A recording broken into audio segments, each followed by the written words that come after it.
Nnam, please do not go. I am afraid you may be killed, Mma said while crying. She was begging her lover, Nnanna. Nnanna was a strong and great warrior from Adegbe village. He was not just a strong warrior, but also a wise and constructive war analyst. Nnanna portrayed this wisdom at a very young age. Though his father was also a warrior, but not as popular and domineering as Nnanna. At the age of 10, Nnanna had already begun to question the customs and traditions of his people.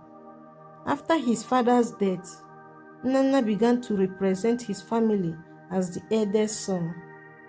Whenever there is meeting in the village, Nnanna never fails to contribute reasonably. He also trained himself physically, so this physical and intellectual strength awarded him the commander of Adegbe warriors. Aside from being a warrior, Nnanna was also a special advisor to King Odumod. Nnanna had led his people to many wars and returned successfully. He was known as Nwamba, a cat that can never allow its back to touch the ground, because he had never recorded a lost war. However, Nnanna was in love with Mma. Mma was betrothed to him when Mma was barely 5 years.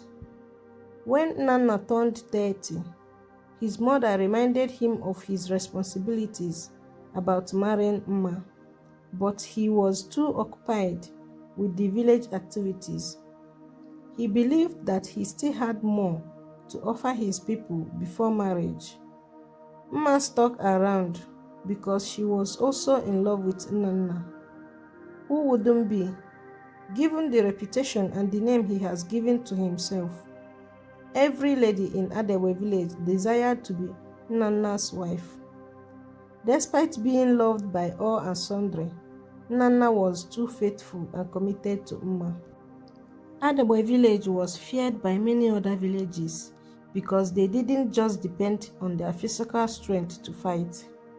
How Nnanna plans and leads his people to and fro, leaving their opponent to their palm. Adegbe village had the biggest landmass in the east. This is because they were undefeated. Some of these lands were given as resolution from their neighboring villages. One day, some ladies from Adegbe village were kidnapped by some youths of Umuodu, the neighbor town. When the news got to King Odumodu, he instantly sent for Nnanna. Nnanna summoned some of his fellow warriors to the boundary where these ladies were kidnapped. It was a big plantain plantation. The plantation had previously caused a serious war between Adegbe and Umuodu village many decades ago. After investigating the incident on the plantation, Nnanna concluded that it was a small case and could be amended amicably. They decided to go home for negotiation. Little did they know that the youth of Umuodu ambushed them. On their way home, they were attacked by the Umuodu youths. Unfortunately, Nnanna was stabbed in the back, but with the intervention of his colleagues, some of the youths were captured and others escaped. It happened that the kidnapping was a plot to lure and kill Nnanna. Nnanna was taken to the nearest herbalist, where his treatment commenced immediately. When Nnanna regained consciousness, he sent for some experienced warriors of Adegbe, and they assembled to his house. He urged them to be at alert because Umuodu warriors may strike any time. Just as assumed, after 2 days, Adegbe village was invaded by Umuodu and the Obala villages combined in the night. Nnanna was still in his sick bed when the chaos began. As a wise man, he had already plotted his plan B in case of a day like this. Ajale, Nnanna's right-hand man, hurried to his house to pick him up for their plan B. Mma tried to stop him because he was not physically strong, but Nnanna insisted. "Nnam, please do not go. You will be killed," Mma cried while holding his hand. "Mmam, if I do not go now, we will all become slaves to our neighboring villages, and I may be killed as well. Do not worry, I will try, but if I do not return, please remember that I love you so much." He kissed Mma's forehead and left with Ajani. They got to a river where other warriors were waiting for them. They hurriedly crossed to Umud village, and some moved to Obala village. The Adegbe warriors that sat back to defend their people were woefully defeated by the two soldiers combined. While the warriors were jubilating and making jest of other injured fighters, Nnanna and his colleagues were burning huts, committing serious massacre in Umud and Obala village respectively. In the morning, King Odumod and his only son, Prince Okolo, were dragged out to the village square to be executed by Umud warriors. As they were still making jest of the king, they began to hear chants and celebration from afar. They peeped only to see Nnanna and his squad returning. The two villages surrendered immediately when they saw Nnanna and his team carrying the heads of their kings. Nnanna told them to go home, for they have failed to protect the people they were supposed to protect. The villages have been burnt down and have lost everything. The warriors shamefully went home heartbroken. The villagers chanted Nnanna's praises throughout the day. The warriors who lost their lives were given a befitting burial, after which a big celebration followed. In the spirit of the celebration, all the warriors were rewarded by the king with some portion of land. King Odumod called Nnanna and asked him to take Princess Oge, the king's only daughter, as his bride. Everyone in the village were excited to hear that, but Nnanna told the king that he was betrothed to someone else whom he loved so much. From where she was seated, Mma beamed a proud smile.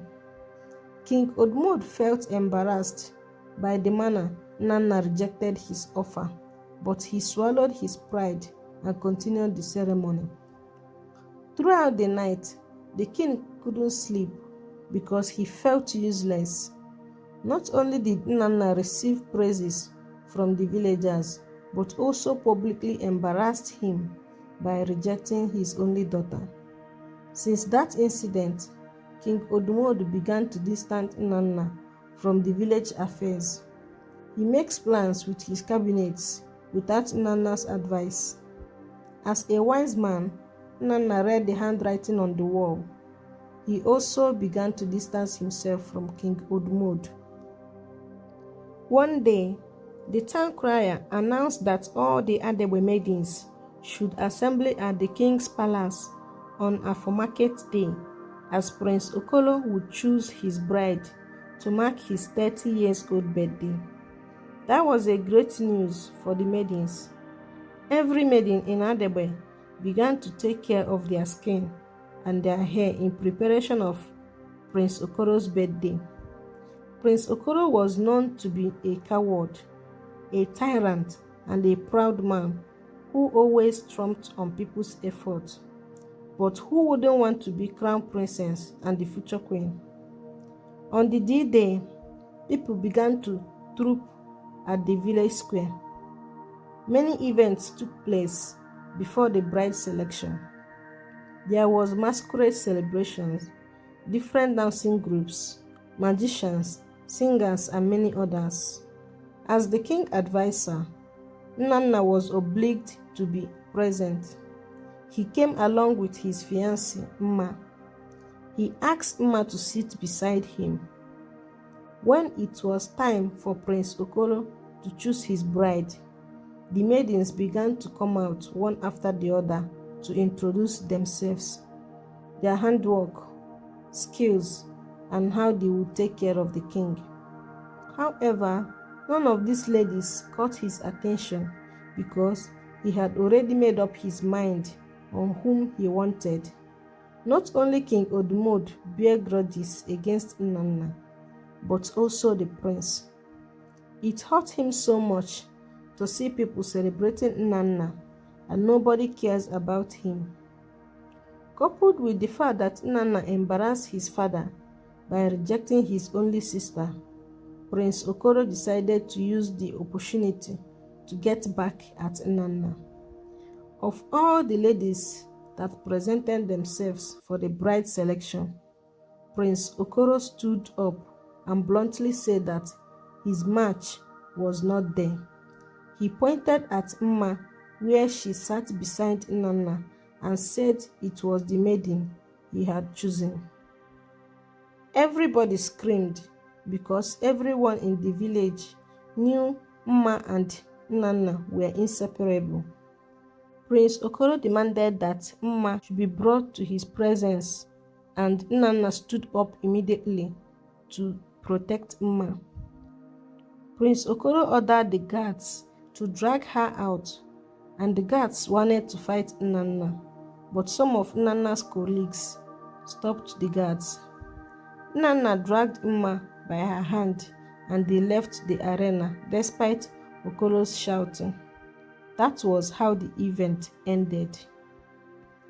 However, the incident was brought to the king's palace for further discussion. Nnanna was invited during the meeting. Being that King Odumod resetted Nnanna after he rejected his daughter, he had begun to poison the minds of some of his cabinets. Nnanna was told to leave Mma for the prince because from the days of their forefathers, the prince had the right to choose any maiden he wanted. Nnanna pleaded with the king to let him marry the woman he was betrothed to, but instead King Odumod blamed him for not marrying the lady early. He was ordered to leave Mma for Prince Okoro. That was an impossible request. You will have to kill me first before you take away my woman, Nnanna bragged amidst tears and walked out on them. It was a huge disrespect to walk out on the king. Success, they say, breeds more enmity than love. Though Nnanna had led his people to and fro many wars and recorded no defeat, some of his colleagues hated him for no reason, and they were looking for opportunities to eliminate him. King Odumod felt threatened by how Nnanna disobeyed him publicly on 2 different occasions and accused Nnanna of treason. When the news of Nnanna being a threat to the king circulated throughout the village, some of his colleagues who envied him seized the opportunity to plan with the king to eliminate Nnanna. Luckily, words enter Ajali's ear. Ajali is Nnanna's right-hand man. He hurried to Nnanna and persuaded him to leave the village immediately. Initially, Nnanna refused, but after much persuasion from Ajali and Mma, he concurred. At night, Nnanna and Mma packed their clothes to escape, but were caught in the bush by the palace guards and some of Nnanna's colleagues. Nnanna and Mma were dragged to the king's palace. The moment Okoro came out, he slapped Mma in front of Nnanna to trigger him. Everybody knew that Prince Okoro did not choose Mma because he loved her, but to humiliate Nnanna, and King Odumod was in full support. Prince Okoro grabbed Mma and hit her face severely to infuriate Nnanna. Nnanna couldn't do anything because he was tied both hands back. He was shouting and begging Mma to forgive him. Nnanna was dragged to the village square where many people assembled. He was charged with treason. He was accused of planning to dethrone the king, and he was charged with running away with the prince's bride. Therefore, he should die by execution. Luckily, it was Eke, the market day. The Eke market day is a sacred day, so it is an abomination to execute anyone on this day. Nnanna was tied to a tree in the village square. He lifted his head and saw the faces of his people. They were moping at him, and no one was saying anything. Nnanna felt so disappointed and betrayed by his people. Despite all his love and commitment to the unity and safety of his people, not even a single person stood in for him. He wept bitterly and blamed himself for not heeding his mother's advice to marry Mma 3 years ago. Ajali knew that in less than 24 hours, Nnanna would be killed. He was restless throughout the day. At night, some of Nnanna's well-wishers went to Ajali to plan how to save Nnanna. They proceeded to the village square. Many guards were placed to watch over Nnanna. The security was too tight to penetrate. Ajali and his men were left with no option but to fight. They fought so hard, but Ajali was more concerned about rescuing Nnanna. Immediately he loses Nnanna, they flew together. By the time the guards realized that Nnanna had disappeared, they went after them, but they lost trace of them. The next day, when Prince Okolo heard that Nnanna escaped, out of frustration, he ordered the immediate execution of the people that rescued him and the guards that watched over him. That day, there was blood flow because more than 50 able-bodied young men lost their lives. Nnanna and Ajare ran as fast as they could so as not to be traced. They avoided some villages because Nnanna may be killed by some people who knew him. 2 days later, they got to Nnanna village, his father's maternal village. Nnanna passed out because he had lost lots of blood. The next day, he woke up in the house of his great-grandparents. He was welcomed and was given adequate treatment. Ajali, having done his part to save his friend and colleague, decided to go his way. Nnanna appreciated Ajali's effort to save his life. He promised to repay him in the future. Back in Adegbe village, Prince Okoro hurriedly married Mma forcefully. Mma's nightmare began the very night after their marriage. Prince Okoro was a beast. He beats Mma for pleasure. The sight of Mma reminds him of Nnanna. He transferred the hate he had for Nnanna to Mma. Mma was his bedwarmer, his play toy, and his tranquilizer. Whenever he was angry, he would send for Mma.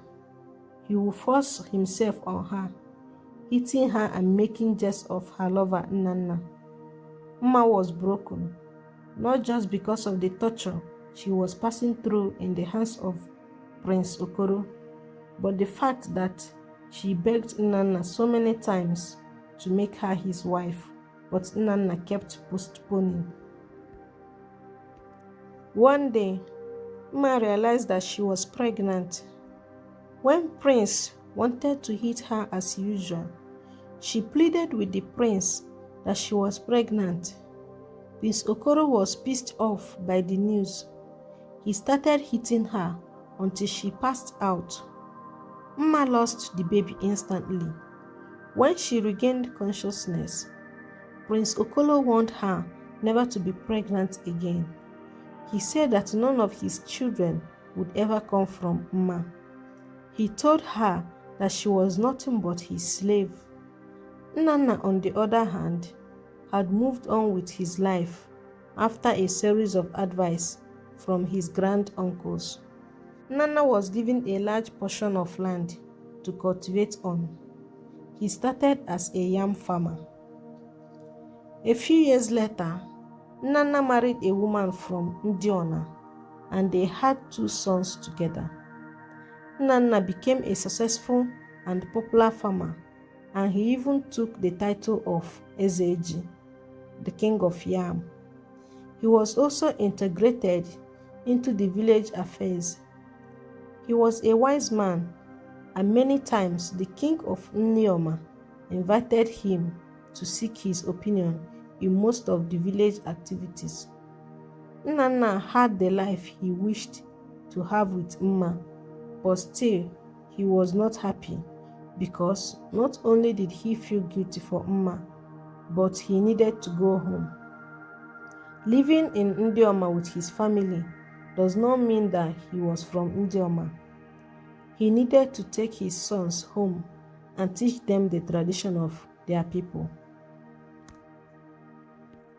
Meanwhile, in Adegbe, Prince Okoro's nonchalant lifestyle troubles the villagers. Prince Okoro wanted to take another wife who would give him children, but King Odumod was against the idea. He told Prince Okoro that he had no right to marry 2 wives. The prince hates it whenever his father stops him from doing whatever he wants. He needed freedom so that he could rule his people as it pleases him. One day, the prince took a palm wine to his father's chamber at night. As they were drinking and chatting as father and son, little did King Odumod know that Okoro poisoned his cup. The next day, Prince Okoro woke up to hear that his father was dead. That was good news, but he had to keep a sad face throughout the day to avoid suspicion. After King Odumod was buried, Prince Okoro was crowned the king of Adegbe village. It was supposed to be a celebration, but the people of Adegbe knew that calamity had befallen them. In less than 3 months of being the king, Okoro requested another celebration to choose another bride. The king supposed to have 1 queen and concubines, but Okoro was not ready to abide by the law. On the day of the celebration, King Okoro picked 5 more maidens at once and crowned one of them his queen. However, these maidens were not enough for him. He still sleeps with anything that has breast. After some years, none of his wives gave him a baby boy.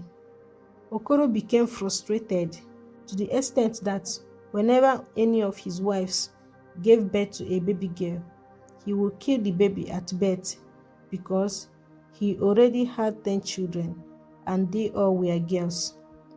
In desperation to get a son, King Okoro began to live promiscuously. He went as far as sleeping with people's wives just to get a son. King Okoro committed so many atrocities and cared little about the affairs and the productivity of the village. Most of his cabinets resigned, and he did not even care. And the soldiers began to resign one after the other because there was no longer unity, no leader, and no supplies. Guess what? King Okoro does not even care. He only taxes his people unnecessarily, and if anyone refused to pay, he will be punished. Adegbe became vulnerable to its neighboring villages. These villages began to intimidate farmers from Adegbe and claim their lands. King Okoro knew he had no soldier. Instead of raising one, he had an agreement with kings from their neighboring villages to tax his people more. From these taxes, he bribed their neighbor kings to avoid being invaded by their soldiers. That way, Adegbe people became slaves to their neighboring villages. This is what you get when you betray your hero. Tongues began to wag. People began to remember and talk about Nnanna, their lost hero.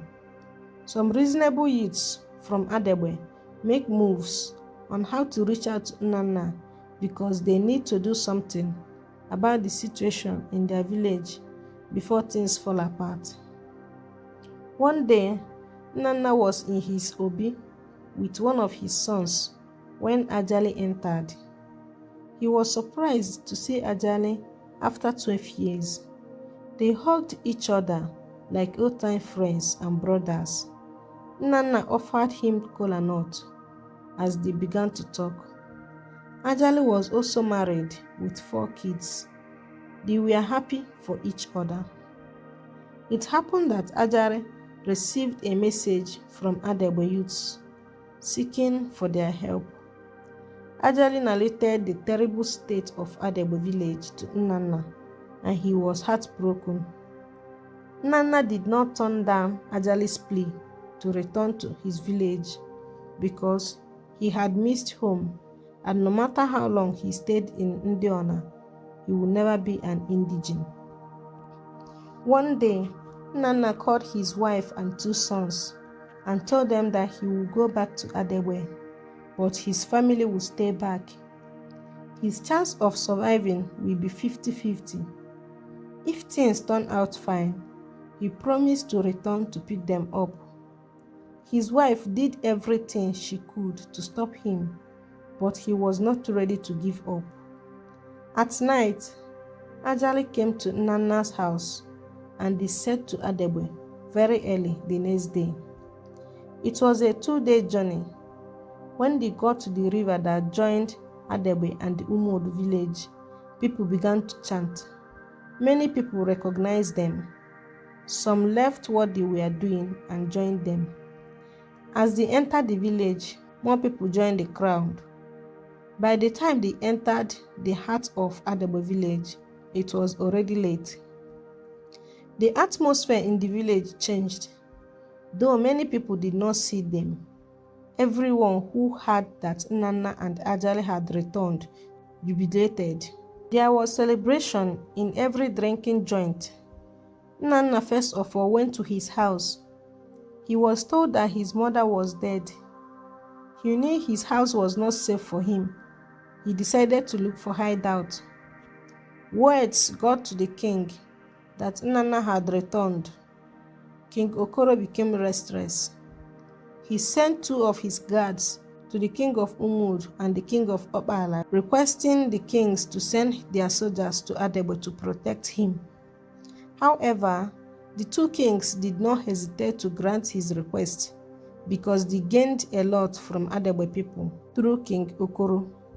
Okoro also sent some guards to Nnanna's house, but he was not found. The palace guards secretly did a thorough search throughout the village in search of Nnanna, but he was not found.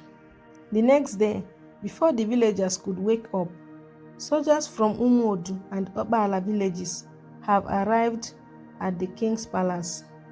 The villagers were summoned by the king. Everybody gathered in the village square.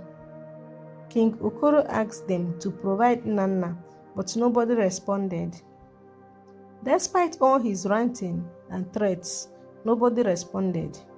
He placed a bounty on Nnanna's head that any man who provided Nnanna would marry his first daughter, get a large portion of land, and be given a job inside the palace. But nobody responded. Then he noticed how much his people hated him. He felt humiliated.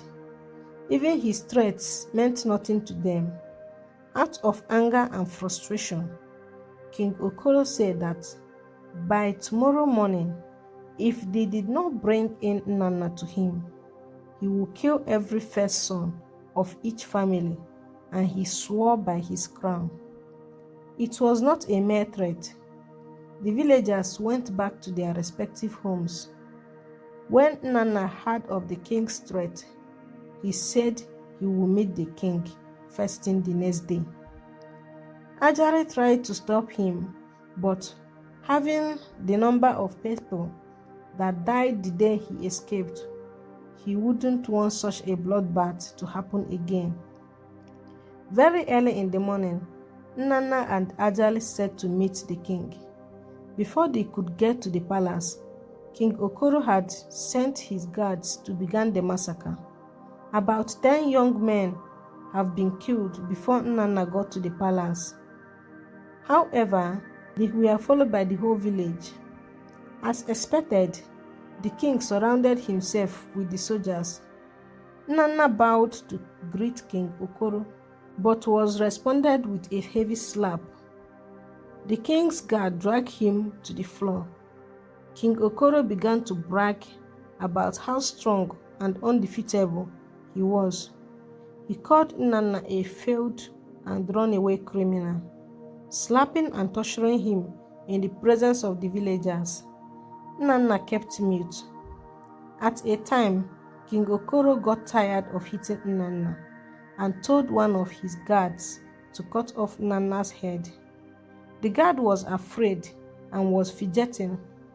King Okoro took the sword and stabbed the guard. He was about to stab Nnanna when he felt a sharp pain in his back. He turned and saw Mma. Mma removed the knife and stabbed him again and again and again.